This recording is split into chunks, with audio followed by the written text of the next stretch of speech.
For thousands of years, the greatest threat to seafarers was nature itself. Unpredictable storms, deadly tides, and the vast empty ocean. But nowadays, there's something much scarier than a vast ocean. The lack of one.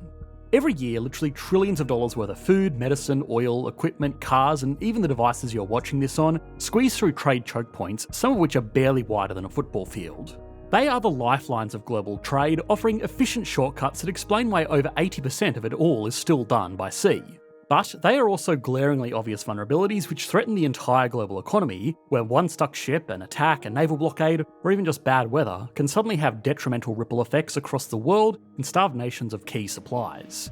This makes them uniquely strategic assets, a source of influence and income. But for others, they are liabilities.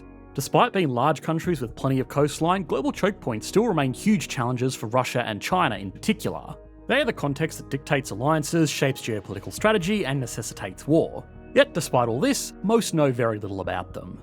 So, where are these bottlenecks? Who controls them? How can they explain stories from the past and forecast events of the future? And perhaps most importantly, what's this fella got to do with the two narrowest ones that lie on opposite sides of the planet?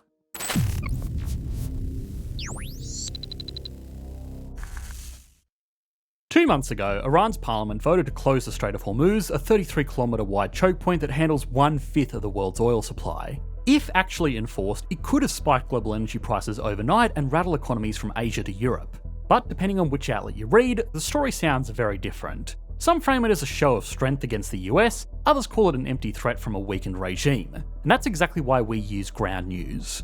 Ground news lets you see how the same story is covered across 190 different sources, left, right and centre, and spot the subtle language that changes how you understand it. You can also check where coverage is coming from, see which countries are reporting on it and which aren't. There are real-world consequences to not seeing the full picture of pressing issues like this, from shaping public opinion to public policy. This is why one of my favourite features is the Ground News blind spot feed. This surfaces important stories exclusively circulating in the left or right media bubble for a more nuanced perspective on the world that we're living in. I think Ground News makes it easier than ever to check your biases, make up your own mind, all without being overwhelmed or misled. Go to ground.news/context to save 40% on the same unlimited access Vantage plan that I use to get my news on the economy and the world. Supporting Ground News not only supports my work, it supports an independent news platform giving us agency over the information that we consume. The first choke point is the only way in or out of an entire sea, a sea that's home to global powers with growing animosities. The Danish Straits. Ships from Finland, Poland, Lithuania, Latvia, Estonia, northeast Germany, Stockholm and St. Petersburg, Russia's second largest city, that want to trade with the rest of the world must pass through this point.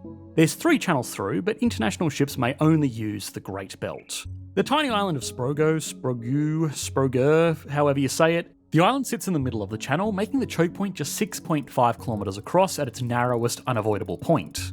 Now there is technically an alternative path through the Kiel Canal, but this is only for small-sized ships, and it's basically going the same way as the Straits anyway. These narrow waterways give a lot of direct power to Denmark. For 4 centuries, they were the bouncers of the Baltic, charging ships tolls for passage and seizing or sinking those that dared to evade payment. This made the Strait the source of Denmark's state power, funding economic development and naval strength that enabled them to expand to new territories, most notably Greenland, all the way over here. But self-appointed bouncer status didn't last. After pressure from other European powers, Denmark signed the 1857 Copenhagen Convention, which ended the tolls and made the eastern channel of the Great Belt a free, unrestricted international waterway for commercial ships and peaceful transit of military vessels. The treaty still applies to this day, and there's no state that has benefited more from Denmark's relinquished control than Russia. The major power is home to 3 of the 4 largest ports in the Baltic, and Russia has enjoyed free passage to export its oil and import goods from the world. But the mere existence of the Strait makes it a major pressure point for the country's economic and military might. If this wasn't bad enough for Russia, the Strait now lies fully within the territory of NATO, with Sweden joining the alliance in 2023. This means the Straits could be pretty easily blockaded to stop Russian ships if war broke out between Russia and any NATO member state. This would be pretty detrimental to Russia, which is further constricted on its western side by the Bosphorus Strait in Turkey. In peacetime though, which NATO and Russia are technically in now, Denmark is only able to exert limited pressure on Russia. Remember the rusting, uninsured, location-spoofing oil tankers of Russia's dark fleet that ship sanctioned oil to whoever's buying? We covered them in a recent video. Yeah, free passage means that an average of 3 sail through the Strait every single day. If they cause an oil spill in the Strait, like they recently did in the Black Sea, there could be no insurance payout or assistance from Russia, making it Denmark's problem. This is why the Danish Maritime Authority recently announced plans for additional inspections and insurance checks of Russian ships. This creates an additional layer of friction for Russia, but beyond this, Denmark's hands are pretty much tied by international law, and Russia can cheaply generate an essential source of funds for its invasion of Ukraine. With rising tensions and hostilities between Europe and Russia, the Danish Strait is clearly set to remain a decisive choke point in the years to come. But on the other side of the world, a similar game is also being played, because the Malacca Strait is without question one of the most important maritime choke points in the world. The naturally occurring stretch of water between the Malay Peninsula and Sumatra is the shortest route between Europe, the Middle East, and Africa with East Asia. The reason why it's important is simple: a third of all global trade passes through it. This map shows that ships heading east get funneled towards Singapore, where the waters become riddled with mini islands and sandbars. There are a handful of wide gaps between these islands, but what makes these waters so difficult to navigate isn't necessarily the width, it's the depth. The Malacca Strait is notoriously shallow. Hidden sandbanks and coral reefs mean that the only strip of water deep enough for shipping containers is just 2.7 kilometres across. And with an average of over 250 ships passing through it per day in 2024, this makes for a very congested bottleneck. It's been a vital trade route since ancient times, being the centrepiece of jostles between regional empires. In more recent centuries, it's been controlled by the Portuguese, the Dutch, the British, and Japan temporarily seizing the strait during the Second World War. There are still relics of west-facing Japanese bunkers on strategic islands defending the strait's entrance from Allied forces. Malaysia, Singapore, and Indonesia all gained independence in the years following the war, and the three now share jurisdiction over all of the strait's territory. However, like the Danish Straits, the shipping lane is governed by international maritime law, which means that all ships have the right to pass through it without fees, queuing, or authorisation. This is an essential detail because this one waterway is effectively the windpipe of Asia's largest economies. China doesn't really have that much oil of its own, so it's dependent on oil imports. Of those imports, a whopping 80% pass through this 2.7 kilometre stretch of water, making it critical for its energy, industry, and military strength. It's also a key route for Chinese exports too. This makes the strait an obvious vulnerability of China, which could be blockaded by the US to starve the nation of its power in the event of an invasion of Taiwan, for example. This threat is real because Singapore is a major security cooperation partner of the USA. The US still has access to the Paya Lebar airbase, which they built during the Vietnam War, as well as the deepwater Changi Naval Base, which can accommodate any of the US's 11 nuclear-powered aircraft carriers. Control is a strong word, but the USA is clearly projecting its power and influence on the Malacca Strait, demonstrating that it could control it by force if push came to shove. Former Chinese President Hu Jintao famously called this China's Malacca dilemma. Diversifying to alternative trade routes and energy sources through the Belt and Road Initiative could reduce China's vulnerability to a blockade, but it's extremely expensive. This is a major reason why China is expanding its navy and testing out its vulnerabilities.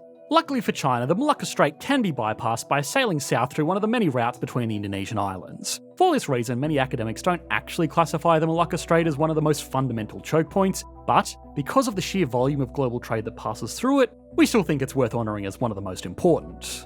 Now, you might be thinking, why doesn't China just get its oil from Russia via their shared land border?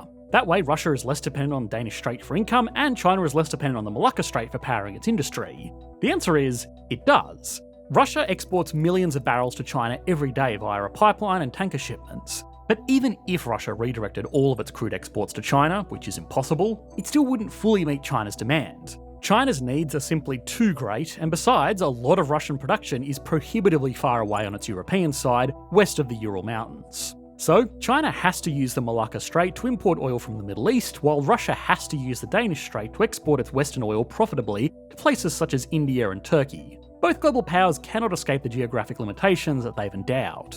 Now, this is where things start becoming an actual physical squeeze for the big boy ships, the Suez Canal. The idea of connecting the Mediterranean and the Red Sea stems far back through the sands of time. The ancient Egyptians actually did it for a while using the Nile River, but it closed over a millennia ago. It took the 19th century spirit of enterprise and empire to give birth to the modern canal. Designed by the French, dug with 10 years of forced Egyptian labour, and for a while controlled by occupying British forces, the modern Suez Canal is certainly one of the most important choke points of global trade in the world. It cuts down the journey between Singapore and Rotterdam by 6,000 kilometres, saving around 10 days of travel compared to the route around the African landmass via the Cape of Good Hope. Unlike the natural straits of Denmark and Malacca, the Suez Canal has always been owned, controlled, and tolled. The only change is who is in charge. Through force, it was nationalised by Egypt in 1956 and has been a huge revenue generator for the Egyptian state ever since, funding its development and construction of other mega projects like the Aswan High Dam. But at only 200 metres across, ships have no choice but to queue patiently to pass through this bottleneck. And once they're in, captains of megaships, which can be up to 59 metres wide, must steer with surgical precision. There's practically no wiggle room for error. Something that became clear not too long ago. This monster ship ran aground and got stuck in the Suez Canal after a sandstorm made navigation challenging. It completely blocked the canal for 6 days, leaving 400 vessels waiting and costing billions for shipping companies, retail industries, insurance companies, and energy suppliers. Egypt responded by expanding the canal, but this might not do much to bring back traffic because the choke point is facing bigger risks. Since late 2023, Houthi rebels in Yemen have been targeting what they deem as Israeli-associated commercial ships in the Red Sea, right near the entrance to the strait. These attacks have forced many major shipping companies like Maersk and MSC to reroute vessels around Africa's Cape of Good Hope, significantly increasing transit times and costs of shipping across the world. Traffic through the Suez Canal has dropped sharply, and the Houthis have threatened to ramp up attacks on the ships. Now, nobody can predict the future of how this will play out in the coming years, but as it drags on, shipping companies and importers are just getting used to the Cape of Good Hope route and the higher costs that it brings at the expense of the Egyptian government and everybody else consuming imports. Then of course there is the big one. The Panama Canal is one of the most beneficial man-made creations to grace global trade. Every ship that passes through this lock-based canal has to squeeze through a bottleneck that's just 55 metres wide. It's so narrow that many ultra-large container ships literally cannot fit through it. But it's clear to see just why this canal is so valuable just by looking at a map. For a ship travelling from New York to Tokyo, the canal saves them around 8,700 kilometres, equivalent to almost 2 weeks of travel time. The travel distance between New York to Los Angeles is also cut by 60%. It's not just quicker though, it offers a safer route compared to the stormier waters around Cape Horn. The idea of a transcontinental waterway through Panama dates back to at least the Spanish explorers of the early 16th century. That said, the project was first truly pursued in the 1880s by the same guy who engineered the Suez Canal just a few years earlier. He had already created a waterway between two of Earth's oceans, but despite reaching the ripe old age of 74, he couldn't abstain from the thrill of doing it all over again. Unfortunately, his project was abandoned due to engineering challenges and the deathly diseases amongst the exhausted labourers, but it did eventually get done.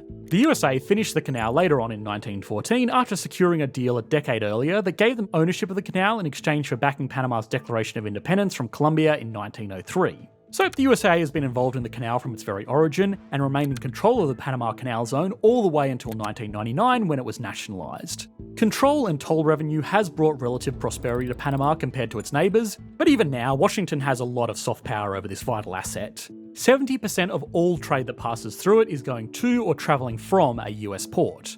And as per a 1977 treaty, the US has priority passage for its military ships in emergencies or war. But with Chinese infrastructure investments and control of some Central American ports, a territory that has long been considered the USA's backyard, Trump's United States has begun to reconsider its lack of direct control over the Panama Canal for their own national security. It seems far-fetched that direct ownership can be peacefully reasserted, but there are other tools at the US government's disposal. It's perhaps no coincidence that the American-based investment giant BlackRock has just announced a deal to buy controlling stakes in Panama's largest ports. They lie on both sides of the canal and are being sold by the Hong Kong-based CK Hutchinson. This geopolitical tug-of-war underscores the canal's ongoing importance as a key artery for global commerce and power projection. The complexity of Panama's position and relevance in global trade is further elevated by a flag of convenience rule. Shipowners from other countries can register them as Panamanian for the low registration and tax burden, hence why Panama is home to more merchant ships than the whole of China despite having a population of just 4.5 million people.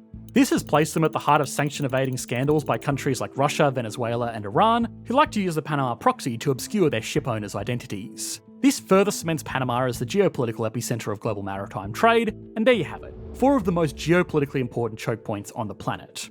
Of course, it goes without saying that we've missed out on some biggies, like the Hormuz Strait and the Bosphorus Strait, and let us know in the comments if you think we should cover those in another video.